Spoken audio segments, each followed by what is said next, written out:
Je vais parler de 4 choses, sachant que chaque chose dont je vais parler, normalement, pouvait occuper tout le temps que je vais passer à parler de ces 4 choses-là. C'est-à-dire que je peux passer 3 heures à parler de chacune de ces choses.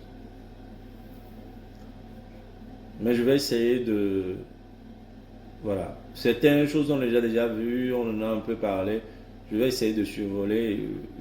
Je, comme le Seigneur permettra, ce sur quoi l'Esprit de Dieu m'amènera à insister, ben j'insisterai là-dessus. Mais je vais essayer de parler de 4 choses.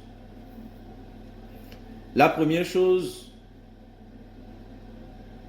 pour lutter ou sortir de la tromperie et connaître la parole de Dieu de manière la plus juste possible,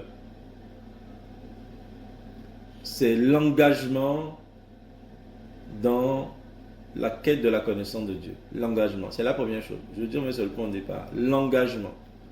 À quel point je désire la vérité. L'engagement. Deuxième chose dont je parlerai, c'est le cœur. Le cœur avec lequel je suis en train de chercher la connaissance de Dieu. Le cœur avec lequel je suis en train de chercher Dieu. Je suis en train de poursuivre Dieu. Le cœur. Troisième chose, les modèles sur lesquels mes yeux sont posés. Les modèles que je veux ressembler, auxquels je veux ressembler. Quand je cherche à grandir, je cherche à ressembler à qui? Parce que consciemment ou inconsciemment, chacun a un modèle. Les modèles, c'est ce sur quoi tes yeux sont fixés. Tu veux faire les choses comme qui? Tu veux prêcher comme qui? Tu veux parler comme qui? Tu veux avoir une vie chrétienne à l'image de qui?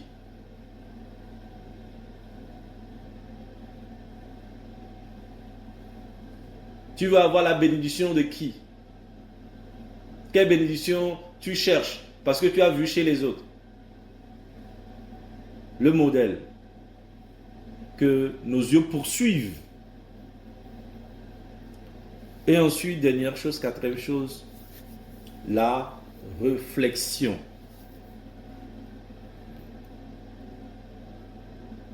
On ne prend pas conscience de ça, mais c'est un pilier important, la réflexion,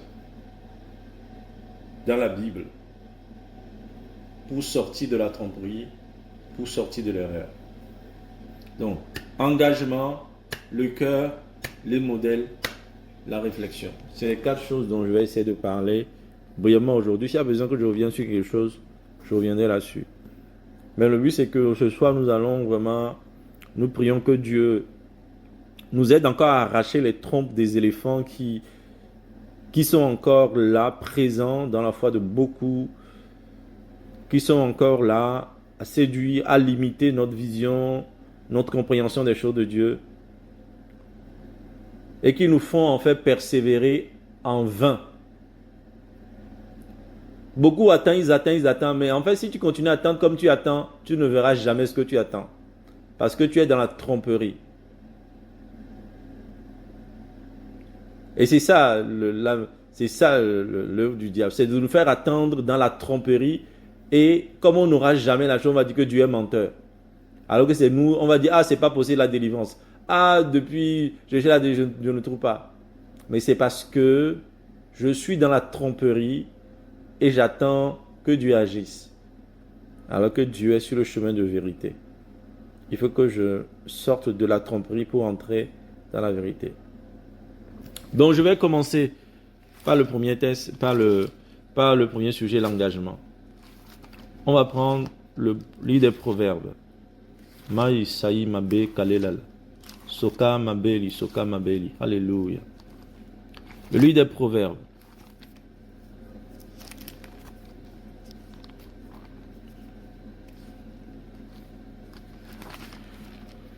Ah, Seigneur. Merci, Seigneur. Alléluia. Soma beli, papa. On va prendre Proverbe chapitre 2. Tu peux allumer s'il te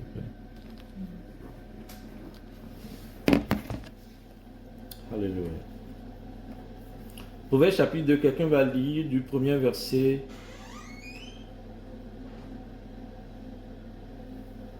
au verset 7. Même jusqu'au verset 10. Et même jusqu'au verset 11. Donc, Proverbe chapitre 2, du verset 1er au verset 12. Si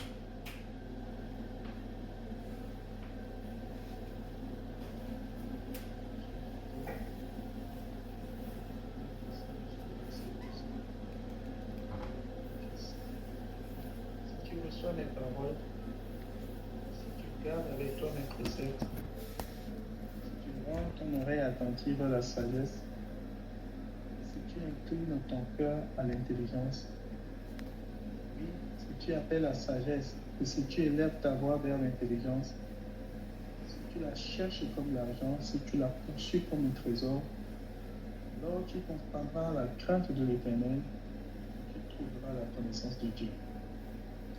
Car l'Éternel donne la sagesse, de sa bouche sortent la connaissance et l'intelligence. Tient en réserve le salut pour les hommes droits, priez pour ceux qui marchent dans l'intégrité, protégeant les sentiers de la justice et en gardant la voie de celles fidèles. Alors tu comprendras la justice, l'équité, la droiture, toutes les routes qui mènent au bien. Alléluia. Car la sagesse viendra dans ton cœur, et la connaissance fera les délices de ton âme. La réflexion veillera sur toi, l'intelligence te gardera pour te délivrer de la voie du mal, de l'homme qui tient des discours pervers, de ceux qui abandonnent les sentiers de la droiture afin de marcher dans les chemins ténébreux. Continue. Trouve le verset 14, verset 13, de ceux qui abandonnent les sentiers de la droiture afin de marcher dans les chemins ténébreux. Trouve de la jouissance à faire le mal, qui mettent leur plaisir dans la perversité, suivent des sentiers détournés, qui prennent des routes tortueuses, pour délivrer de la femme étrangère, de l'étranger qui emploie des paroles doucereuses, qui abandonne l'ami de sa jeunesse et qui oublie l'alliance de son Dieu, car sa maison penche vers la mort et sa route mène chez la mort. Aucun de ceux qui vont à elle ne revient et ne trouve les sentiers de la vie. Alléluia. Alléluia.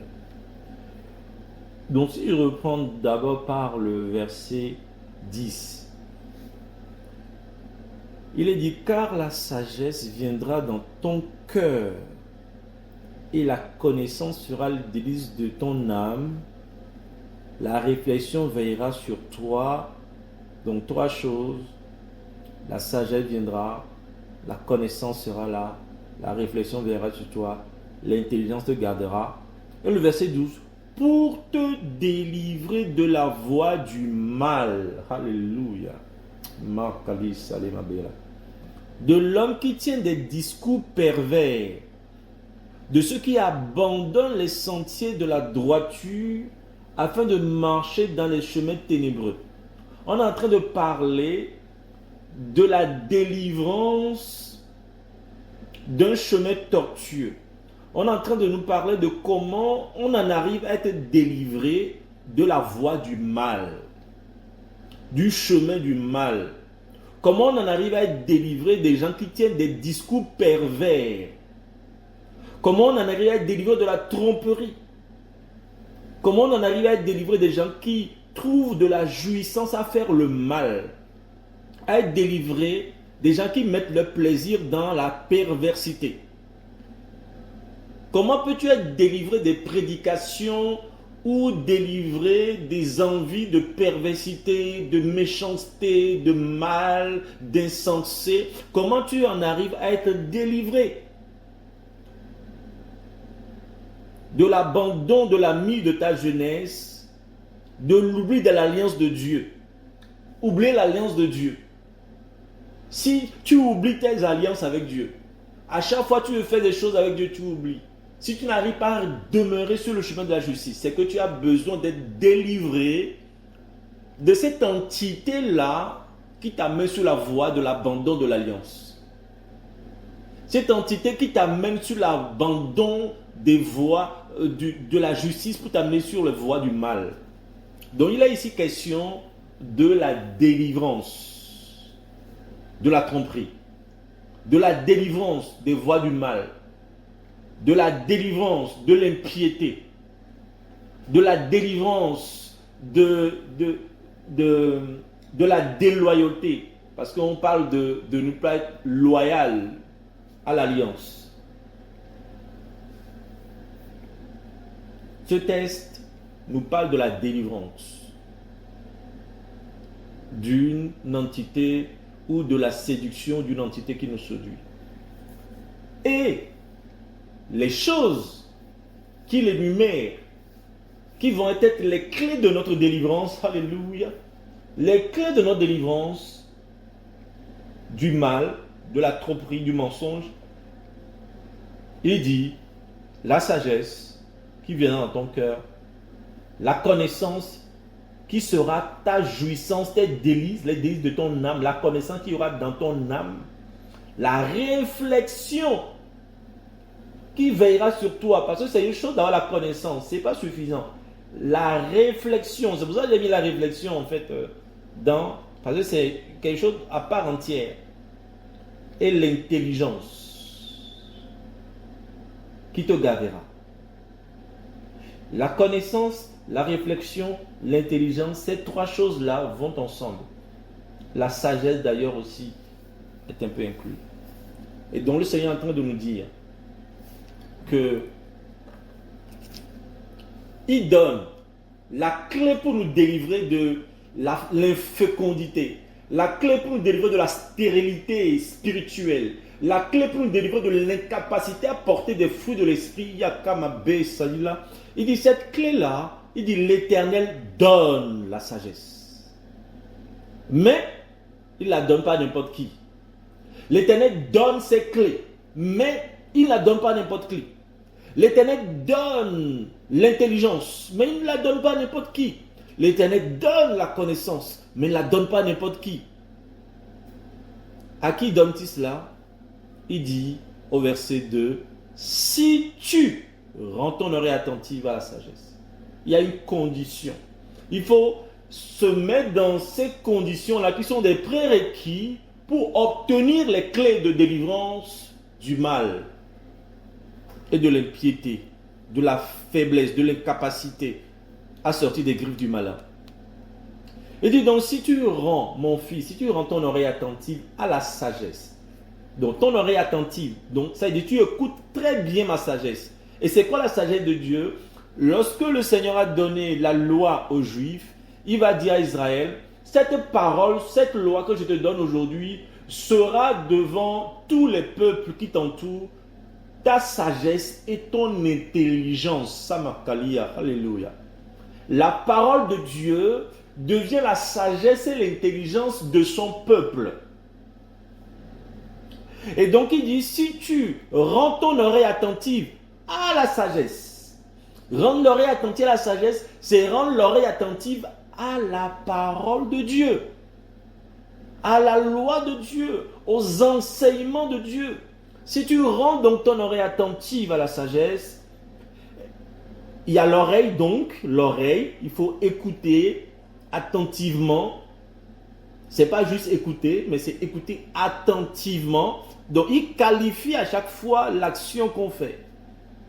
Et si tu inclines ton cœur à l'intelligence, si tu inclines ton cœur, si tu diriges ton cœur vers l'intelligence, si tu désires avoir l'intelligence, si tu ne veux pas rester borné, l'intelligence, c'est le contraire de l'aptitude d'être borné. Vous voyez pourquoi l'apôtre Paul dit qu'il y a des femmes qui apprennent toujours, mais ils ne parviennent jamais à la connaissance parce qu'ils sont chargés de le péché et qu'ils sont bornés. et qu'elles sont bornées. Être borné, c'est être enfermé dans une prison limitée, dans une limitation d'intelligence. C'est être enfermé dans un vase, être enfermé dans un système religieux pour la plupart de beaucoup, être enfermé dans un système d'habitude. On n'a pas envie d'aller au-delà. On n'a pas envie de voir ce qui se passe en fait au-delà.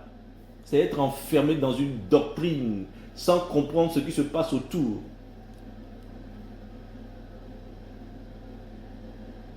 L'intelligence. Si tu inclines ton cœur, si tu désires avoir de l'intelligence. Donc, il faut désirer ces choses pour que Dieu la donne. Si tu désires l'intelligence, Dieu te donnera l'intelligence. Les chrétiens manquent aujourd'hui, les chrétiens ne veulent plus réfléchir aujourd'hui. Il y en a qui le confessent même clairement parce qu'ils pensent que, en fait, quand on a le Saint-Esprit, on ne réfléchit plus. On dit, oh, c'est le Saint-Esprit qui fait. Moi, je ne réfléchis plus.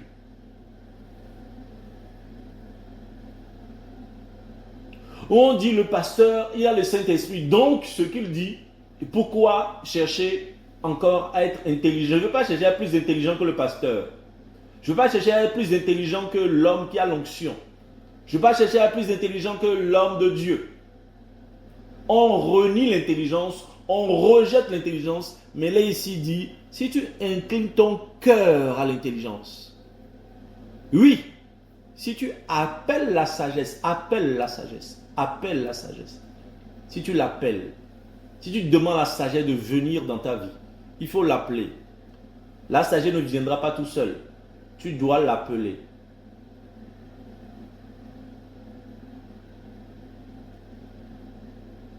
Et si tu élèves la voix vers l'intelligence, tu dois aussi appeler l'intelligence. Tu ne dois pas seulement incliner ton cœur vers l'intelligence, mais tu dois aussi élever la voix pour l'appeler. L'intelligence. Il dit verset 4, si tu cherches comme l'argent, c'est là qu'on ne peut pas rentrer dans les conditions encore plus insistantes. Il dit si tu cherches, si tu la cherches en fait, si tu cherches la sagesse et l'intelligence là, comme l'argent, si tu la poursuis comme un trésor, d'abord si tu la cherches comme l'argent, quel est l'engagement que nous avons aujourd'hui pour chercher l'argent? Ma salé ma belia. Ton engagement à trouver l'argent, ton engagement à trouver de quoi payer ton loyer, de quoi payer manger, de quoi inscrire ton enfant, de quoi avoir de l'argent sur ton compte. Quel est l'engagement que tu as pour trouver l'argent? Il te dit, si tu as le même engagement, je peux te dire que tu deviendras un grand prophète dans un an. Si tu as le même engagement que tu as cherché l'argent, si tu as le même engagement à chercher Dieu, à chercher la sagesse de Dieu, je peux t'assurer qu'aucune tromperie ne te résistera. Parce que l'Éternel donne la sagesse et il donne l'intelligence. Mais à ceux qui cherchent cela, comme ils chercheraient de l'argent. Oh, l'argent. C'est pas pour rien qu'il a pris l'argent. Parce que c'est l'Éternel qui a fait l'homme. Et il sait comment l'homme poursuit l'argent.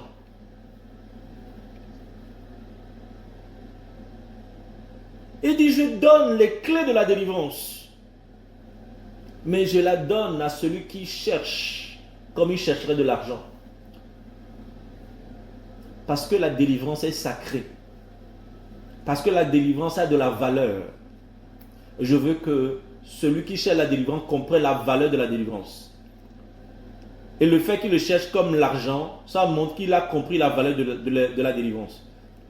Mais s'il ne le cherche pas, c'est parce que nous avons compris la valeur de l'argent que nous cherchons l'argent comme nous cherchons l'argent. On est prêt à mentir, à faire de fausses déclarations, à sacrifier des choses, le sommeil, la famille, plein de choses pour l'argent. Mais quand on dit réunion de prière, on dit mes enfants vont aller à ceci. On dit mon mari a ceci. Mais quand on dit l'argent là, on oublie qu'on a des enfants. Quand on dit l'argent là, on oublie que le couple a telle chose.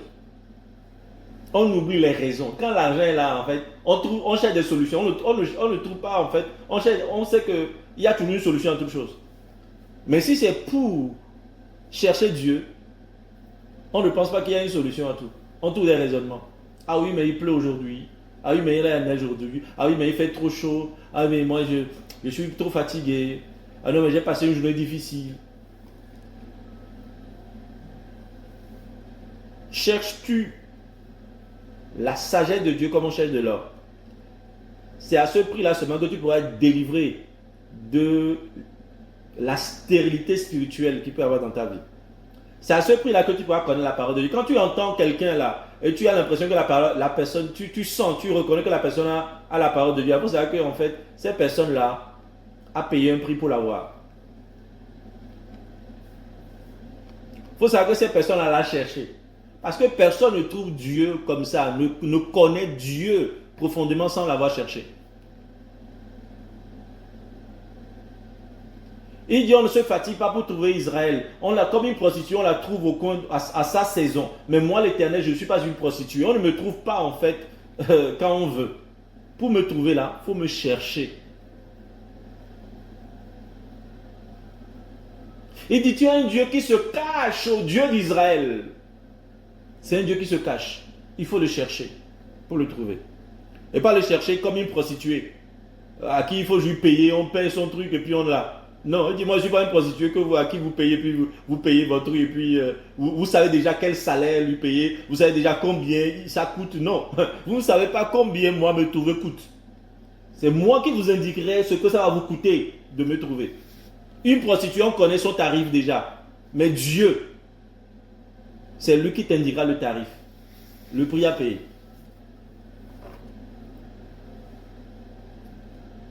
Si tu cherches comme l'argent, si tu poursuis comme un trésor, tu poursuis. Poursuis, c'est se lever chaque jour comme un trésor. Comment poursuivons-nous un trésor? Et il dit alors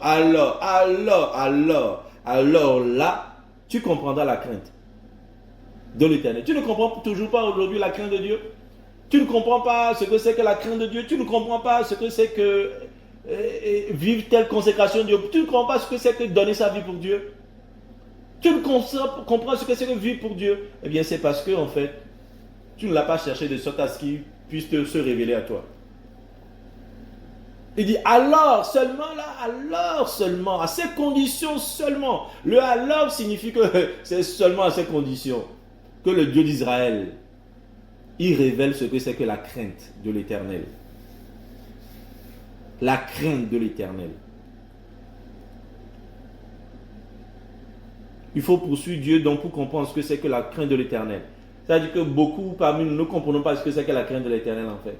C'est pour ça que nous permettons certaines légèretés, certains péchés, certaines largesses, nous permettons beaucoup de choses, certains raisonnements, certaines réticences à l'égard de Dieu, certaines désobéissances. C'est parce que nous ne comprenons pas ce que c'est que la crainte de Dieu.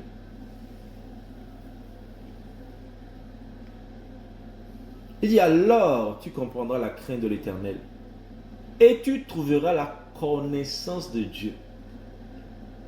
Ça veut dire que la crainte de l'Éternel va avec la connaissance de Dieu. Quand tu trouves, avant de trouver la connaissance de Dieu, tu trouves d'abord la crainte de l'Éternel. Quand tu trouves la crainte de l'Éternel, la vraie connaissance jaillira. La connaissance, la crainte de Dieu, la connaissance de Dieu. Et pourquoi il dit ça? Il dit, mais parce que l'Éternel donne la sagesse. De sa bouche sortent la connaissance et l'intelligence. Il dit, tiens, en réserve le salut pour les hommes droits. Il dit, c'est en réserve. Le salut est là, c'est réservé pour toi. Il tient en réserve le salut. Ton salut là, en fait, c'est réservé. Le Fils de Dieu l'a déjà réservé pour toi. Il n'y a pas un nouveau salut à créer pour toi. Il n'y a pas une nouvelle œuvre pour ton salut. Le salut t'est déjà réservé. Il tient en réserve le salut pour les hommes droits. Alléluia. Quelle délivrance es-tu en fait? Quel est le salut que tu attends? Tu sais la délivrance de quoi? Le salut de quoi? Salut du péché, le salut d'une maladie, la délivrance du péché, d'une maladie, la délivrance d'une situation sociale, la délivrance d'une situation dans ton couple, la délivrance d'une situation dans ta vie professionnelle. Quelle délivrance cherches-tu? La Bible dit en fait que Jésus, en fait Dieu tient en réserve la délivrance pour les hommes droits. C'est-à-dire que ce que tu as besoin de faire, c'est devenu droit. Et tu as ta délivrance. Deviens un homme droit. Et ce qui est réservé aux hommes droits sera pour toi. Au lieu de vouloir quelque chose qui est réservé aux hommes droits, en étant dans des chemins tortueux, il dit le salut, il tient en réserve le salut pour les hommes droits. Voilà. C'est-à-dire que la délivrance de Dieu là, en fait, c'est pas quelque chose qui s'acquiert directement. C'est indirectement qu'on on acquiert la délivrance de Dieu. Une fois que tu cherches la droiture, tu poursuis la droiture, c'est la délivrance qui viendra à toi sur ton chemin. Mais beaucoup, nous voulons rester sur nos voies tortueuses. Nous ne voulons pas de la délivrance de nos mauvaises voies, mais nous voulons la délivrance d'autres choses. Il tient en réserve le salut pour les hommes droits. Un bouclier pour ceux qui marchent dans l'intégrité. Un bouclier. Un bouclier. Tu n'as pas besoin de sortir ton bouclier. Il dit l'Éternel est automatiquement en fait un bouclier en fait pour ceux qui marchent dans l'intégrité. Automatiquement, tu n'as pas besoin de faire quelque chose. C'est pas à toi de dire je sors mon bouclier, etc. Il tient, en fait, il a un bouclier. Lui-même, il a un bouclier. Ça me rappelle un son qu'il a fait hier, là. C'est hier ou avant-hier. J'étais au sol et puis il y a 3 gros chiens. 3 chiens énormes.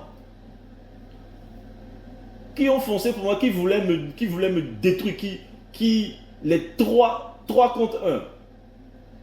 Et quand à peine ils ont essayé de me toucher, je ne sais pas, c'est comme un taureau, je ne sais pas quel animal, est sorti à une vitesse d'un endroit et il les a portés, je ne sais pas décrire. En fait, c'est un seul animal qui était sorti de quelque part avec une grande vitesse et qui les a portés, dispersés au loin. Je dis oui. L'Éternel est un bouclier pour les hommes intègres. Je ne sais pas d'où venait cet animal. Je ne sais pas. C'est pas moi qui l'ai appelé. Mais j'ai compris que cet animal, je n'étais pas seul. Cet animal veillait sur moi. Et les 3 chiens énormes, géantes, ils ont été avec un seul coup. Tous, je ne les ai plus vus. L'Éternel est un bouclier pour ceux qui marchent dans l'intégrité.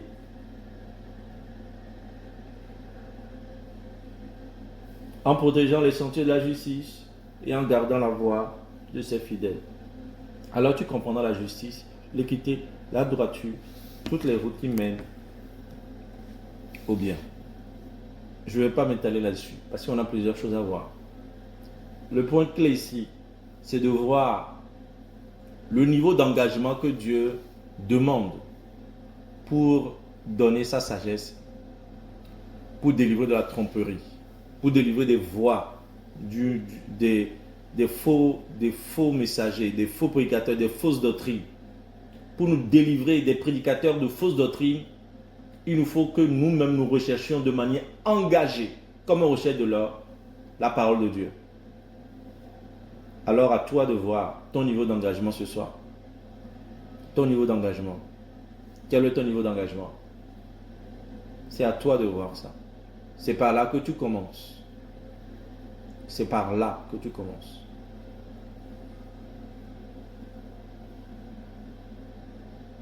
Deuxième chose.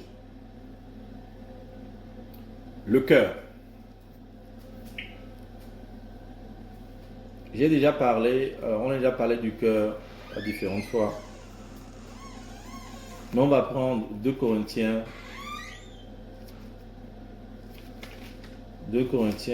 chapitre 3 et chapitre 4. Alléluia.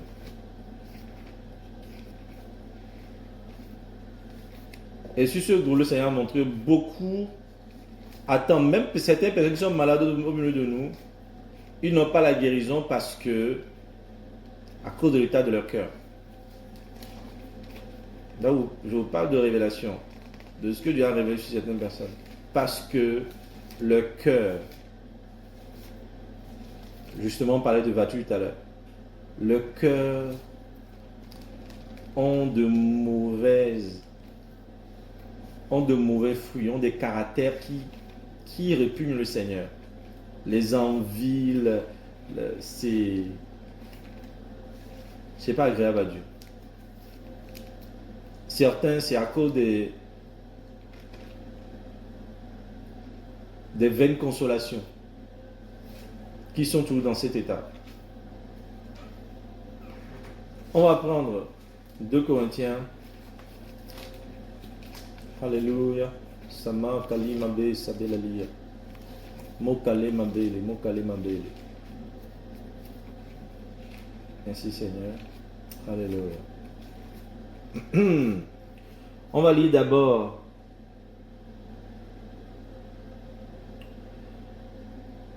du chapitre 3, donc du verset 14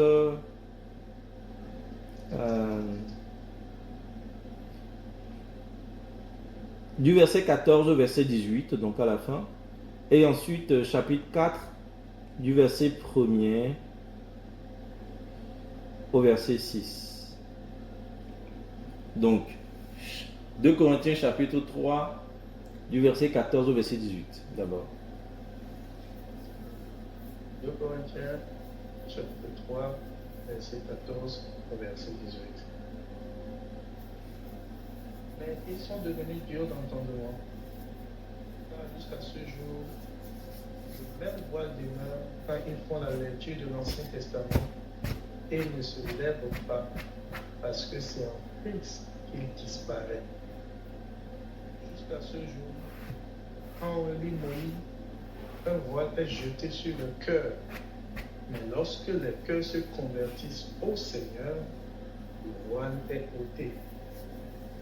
Or, le Seigneur, c'est l'Esprit. Et là où est l'Esprit du Seigneur, là est la liberté. Verset 18. Nous tous qui, le visage découvert, contemplons comme dans un miroir la gloire du Seigneur, nous sommes transformés en la gloire à gloire, comme par le Seigneur l'Esprit. Amen. Amen. Paul parle de certaines personnes, il dit, ils sont devenus durs d'entendement, car jusqu'à ce jour, le même voile demeure quand ils font la lecture de l'Ancien Testament et ne se lèvent pas parce que c'est en Christ qu'il disparaît. Jusqu'à ce jour, verset 15, quand on lit Moïse, un voile est jeté sur le cœur. Mais lorsque les cœurs se convertissent au Seigneur, le voile est ôté. Donc Paul explique la situation de certaines personnes qui sont croyants. Il dit ces croyants-là, quand ils lisent Moïse, il y a un voile qui est sur leur visage. Ils ne comprennent rien. Ils ne comprennent pas. Quand on dit Moïse là, quand tu lis Genèse, quand tu lis Exode, quand tu lis Lévitique, quand tu lis Deutéronome, quand tu lis Nombre, il dit ils ne comprennent rien. Si tu lis, tu ne comprends rien, c'est-à-dire que tu peux t'identifier ici et dire qu'il y a peut-être un conseil pour toi ici. Il dit quand ces gens lisent Moïse, il y a un voile qui est sur le visage, ils ne comprennent pas ce que Moïse veut dire. Et il dit que ce voile-là disparaît lorsque les cœurs se convertissent au Seigneur. Il a bien dit qu'ils se convertissent au Seigneur. Ces cœurs-là étaient des cœurs qui étaient dans la religion judaïque. Ces cœurs-là étaient des cœurs qui étaient dans une tradition religieuse. Mais il dit pour comprendre même Moïse, ce n'est pas sous le judaïsme qu'il faut être. Pour comprendre Moïse, il faut être en Christ. Pour comprendre Moïse, il faut être converti en Christ. Aujourd'hui, beaucoup lisent, ne comprennent pas ni l'Ancien Testament, ni le Nouveau Testament. Tous les deux testaments, tous les deux livres, en fait, sont voilés pour beaucoup. Pourquoi? Parce qu'ils sont encore dans un système religieux. Leur cœur n'est pas converti au Seigneur, mais leur cœur est converti à un système religieux. Leur cœur est converti à une église locale. Leur cœur est converti à une église protestante, à une église catholique, à une église assemblée de Dieu, à une église pentecôtiste. Leur cœur est converti à une église, mais pas réellement au Seigneur. La conversion, c'est la conversion à Dieu. C'est la conversion au Seigneur, ce n'est pas la conversion à une assemblée locale. Être converti à Dieu, c'est venir dans les principes, dans les voies de Dieu, dans l'enseignement de Dieu.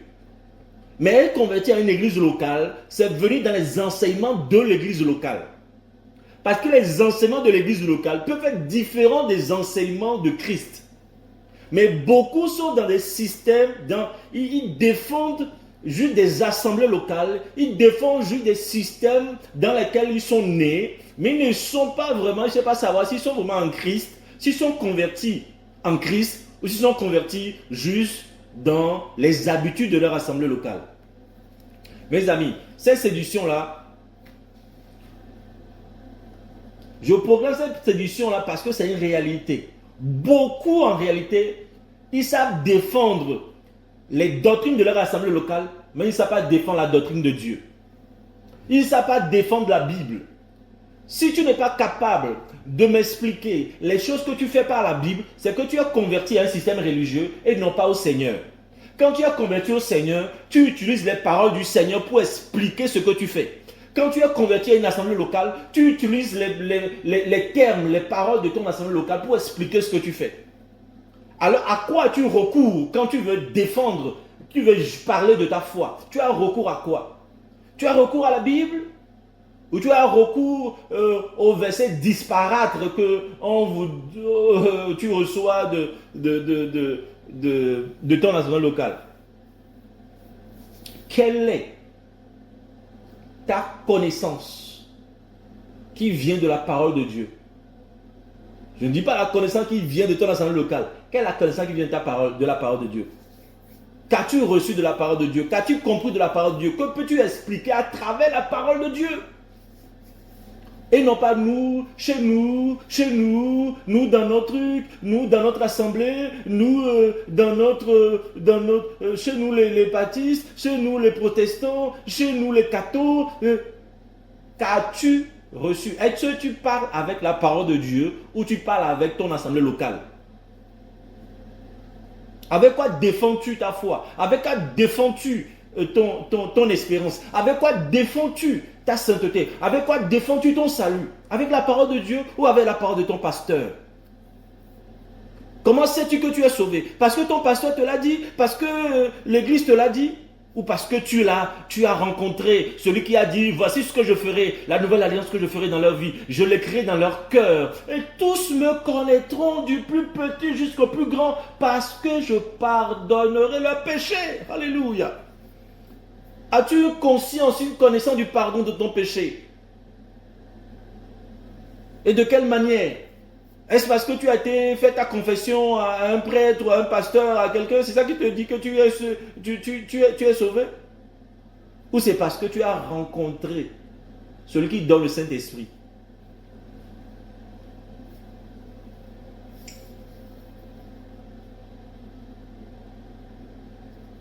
Il dit, ce voile ne se lève que lorsque le cœur, seulement quand le cœur est converti au Seigneur. C'est là que le voile est ôté. Et il explique ce qu'il n'entend pas Seigneur. Il dit, oh, le Seigneur, c'est l'Esprit. C'est-à-dire, on ne peut pas parler de je suis en Jésus si tu n'as pas reçu l'Esprit. Il dit, le Seigneur, là, quand je dis le Seigneur, c'est l'Esprit. Le Seigneur n'est pas différent de l'Esprit, le Seigneur, c'est l'Esprit. Et là où il y a l'Esprit, là est la liberté. Es-tu un chrétien libre?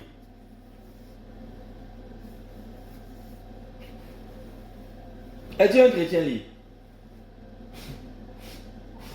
Liberté de parler, liberté d'entendre Dieu, liberté de témoigner, liberté de vivre des choses avec Dieu, liberté, mes amis. Là où il y a l'Esprit de Dieu, là il y a la liberté.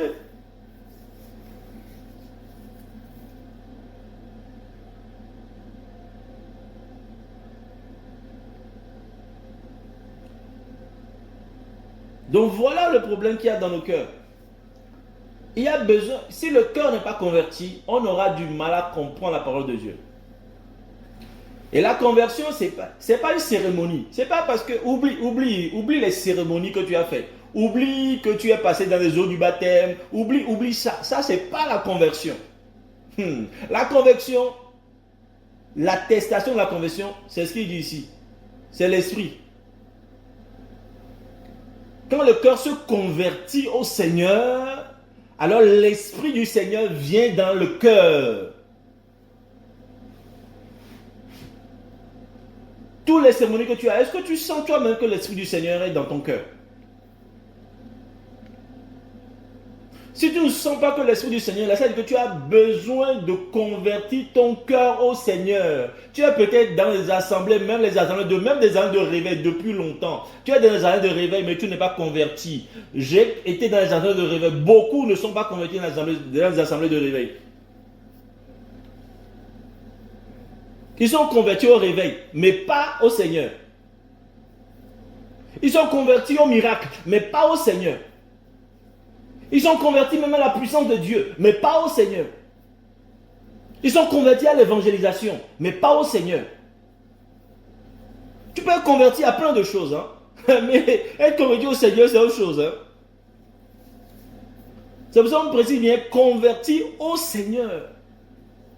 Pas converti à l'évangélisation, pas converti au programme de réveil, pas converti au don de prophétie, pas converti au miracle, pas converti à la puissance de Dieu, mais converti au Seigneur. En quoi as-tu converti? As-tu converti au Seigneur? Parce que c'est ça la condition pour que tu comprennes les Écritures. Parce que si tu es converti à la puissance, tu vas tout interpréter par rapport à la puissance. Si tu es converti à l'évangélisation, tu vas tout interpréter par rapport à l'évangélisation. Mais si tu es converti au Seigneur, alors là tu interpréteras justement la parole de Dieu. Beaucoup interprétons la parole de Dieu par rapport à ce à quoi nous sommes convertis. Par rapport à nos ambitions, par rapport à ces choses-là que nous poursuivons dans nos cœurs, qui ne sont pas le Seigneur, mais qui ne sont que des dons, qui ne sont que des biens. Nous voulons nous réaliser dans le Seigneur. Nous voulons avoir une place aussi parmi les grands. Nous avons des projets dans le Seigneur. Nous voulons aussi être vus.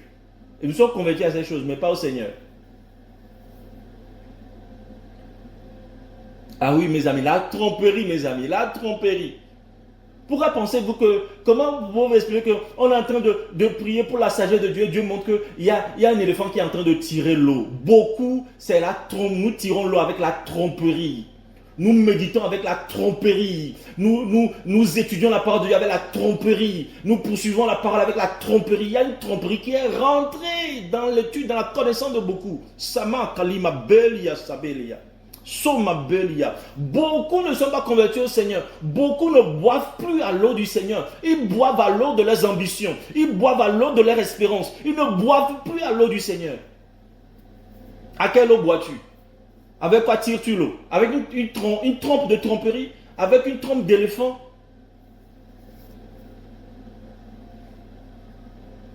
Ou avec le Saint-Esprit?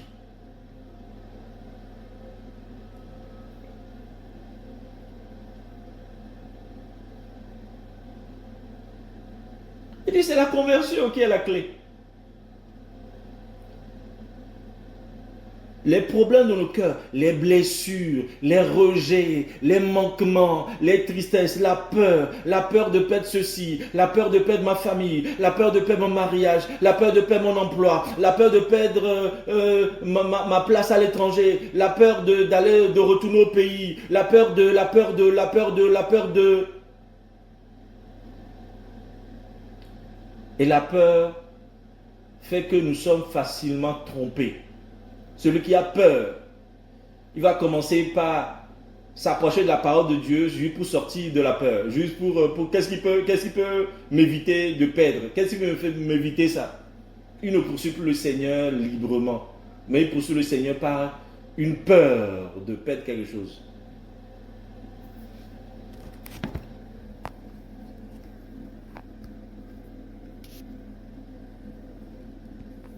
Si tu ne portes pas de fruits, première chose à faire, c'est que tu regardes bien ta conversion, la conversion de ton cœur.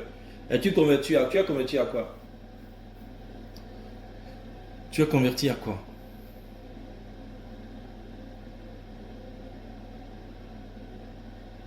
Soyons convertis au Seigneur, afin de recevoir l'esprit de liberté.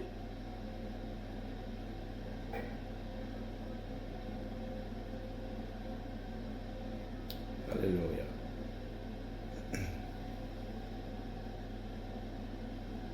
Et du verset au chapitre 4, il dit, c'est pourquoi, ayant ce ministère selon la miséricorde que nous a été faite, nous ne perdons pas courage. Nous rejetons les choses honteuses qui se font en secret. Nous n'avons point une conduite astucieuse et nous n'interrompons point la parole de Dieu. Mais en publiant la vérité, nous nous rendons recommandables à toute conscience. Vous voyez, à toute conscience, il a dit, hein, c'est pas aux oreilles des gens, c'est à la conscience des gens que nous sommes recommandables. À toute conscience d'homme devant Dieu. Si notre évangile est encore voilé, si tu ne comprends pas l'évangile de Jésus aujourd'hui, il dit il est voilé pour ceux qui périssent, pour les incrédules, dont le Dieu de ce siècle a aveuglé l'intelligence. Vous voyez? Le Dieu de ce siècle a aveuglé l'intelligence. Parce que le Dieu de ce siècle, il sait que l'intelligence est une clé. Et donc il vient combattre notre intelligence. Quand Satan veut te combattre, il va chercher à combattre ton intelligence. Parce qu'il sait que l'intelligence te donne accès à la sagesse de Dieu. L'intelligence te donne accès à la délivrance. Et donc il combat ton intelligence. Il vient aveugler ton intelligence. Afin qu'il ne vise pas à briller la splendeur de l'évangile de la gloire de Christ, qui est l'image de Dieu. Mes amis, ton intelligence est dans quel état ce soir? As-tu une intelligence obscurcie? Le Dieu de ce siècle t'a-t-il aveuglé l'intelligence avec toutes les choses qui te manquent dans ce siècle-ci? Tu es aveuglé par la distraction de ce siècle-ci, par les bénédictions de ce siècle-ci, par les projets de ce siècle-ci, par les besoins du quotidien de ce siècle-ci. Il y a un Dieu dans ce siècle, mes amis. Es-tu victime de ce Dieu? Le Dieu de ce siècle. Es-tu préoccupé par les choses de ce siècle-ci?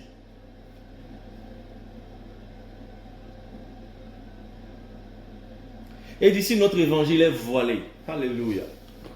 Si la prédication de Christ crucifié est voilée, si le sens et la valeur de la croix est voilée encore pour les chrétiens, si les voies de Dieu, qui sont la mort puis la résurrection, sont voilées, si la valeur de la souffrance chrétienne est voilée encore pour des chrétiens, si le plan de Dieu au travers de la mort à soi est encore voilé pour les chrétiens, si la valeur du pardon est encore voilée pour les chrétiens, si la valeur de l'amour est encore voilée pour les chrétiens, si la valeur de la prière est encore voilée pour les chrétiens, si la valeur de la méditation de la parole de Dieu est encore voilée pour les chrétiens, il dit c'est parce que le Dieu de ce siècle a aveuglé leur intelligence pour qu'ils ne comprennent pas la valeur de ces choses.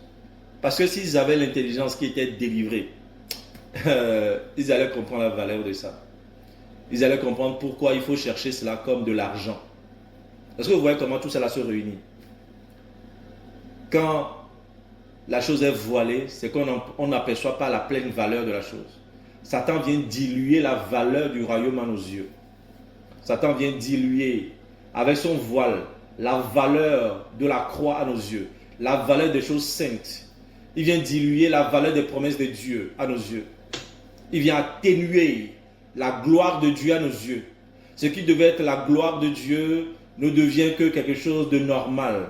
Satan cherche à voiler la gloire de Dieu à nos yeux, en mettant un voile sur notre cœur, afin qu'on ne vise pas briller la gloire de Dieu au travers de la croix. Alléluia, qu'on ne voit pas briller la gloire de Dieu au travers des souffrances que nous passons, qu'on ne voit pas la gloire de Dieu au travers des saisons douloureuses, des temps de ténèbres que nous pouvons vivre, qu'on ne voit pas briller la gloire de Dieu au travers de la consécration que nous donnons à Dieu, qu'on ne voit pas briller la gloire de Dieu au travers de cela. Il a obscurci l'intelligence de beaucoup.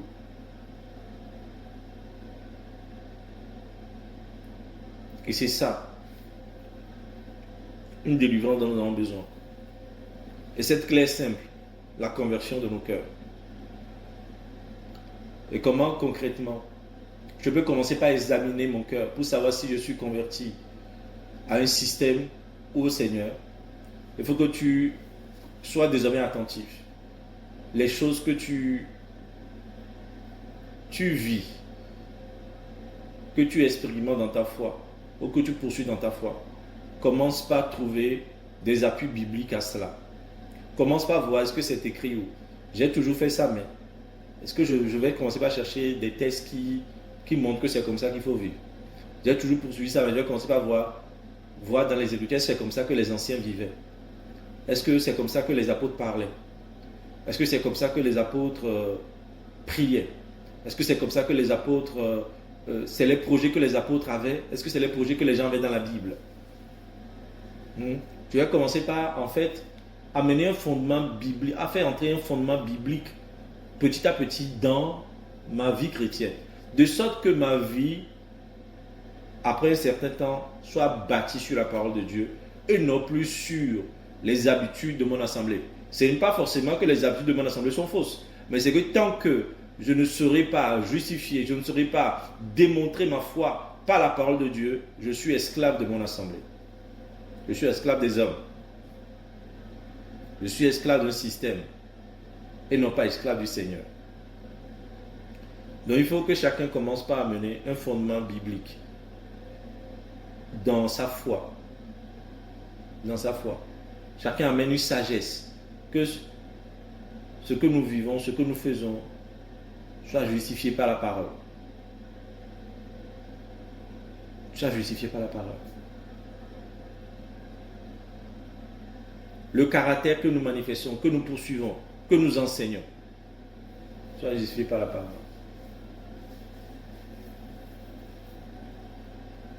Alléluia.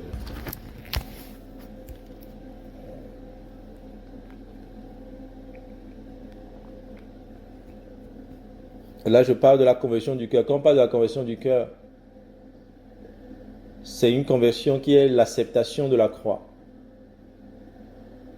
Parce que la foi, en fait, c'est croire que Jésus est mort et ressuscité. Jésus mort et ressuscité, on a vu ça, renvoie nous-mêmes à notre mort et à notre résurrection. Donc, dans mon cœur, je dois accepter ma mort. Je dois accepter mon renoncement à soi. Je dois accepter.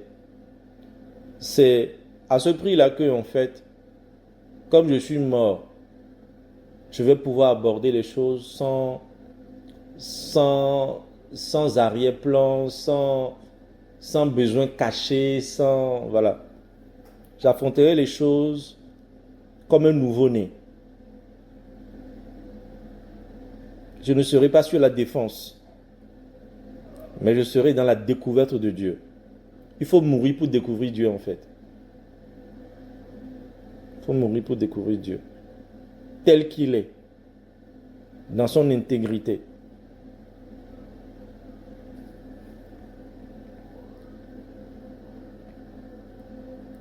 Et dans cette conversion, pourquoi je parle de l'acceptation de la croix? Parce que l'acceptation de la croix est ce qui nous délivre également des blessures. Puisque pour certains parmi nous, c'est les blessures qui constituent ce piège-là dans leur cœur. C'est le rejet. C'est les blessures du passé qui constituent ce piège dans leur cœur. Dans la délivrance de nos cœurs, ce que la conversion nous apporte, c'est un rafraîchissement à tous égards. À l'égard du péché, comme à l'égard du caractère, comme à l'égard de blessures. D'accord? Donc nous devons bien travailler nos cœurs. Alors, toutes ces choses-là qu'on dit, ce n'est pas tout ou rien. D'accord? C'est pas où vous l'avez pas. Non. C'est que nous devons travailler ça, grandir en cela. Vous avez un engagement aujourd'hui, il faut que vous augmentez votre engagement avec le Seigneur. Vous avez un cœur aujourd'hui qui est dans un état donné, il faut que vous répentiez davantage dans votre cœur. Que vous acceptiez de plus en plus la croix dans différents domaines de votre vie, afin que Christ la gloire de Jésus soit de plus en plus révélée. Donc il faut grandir. C'est des exercices de piété. Des exercices de piété à faire pour grandir dans la connaissance de Dieu. Ce n'est pas que forcément vous n'êtes pas converti ou vous n'êtes pas engagé, vous n'êtes pas engagé avec le Seigneur, ou vous ne pouvez pas connaître le Seigneur. Certains ne sont pas convertis, d'autres doivent grandir dans leur conversion. Ils doivent en fait amener la conversion dans d'autres domaines de leur vie. Ils sont convertis au Seigneur dans certains aspects, mais dans d'autres aspects, ils ne sont pas convertis au Seigneur.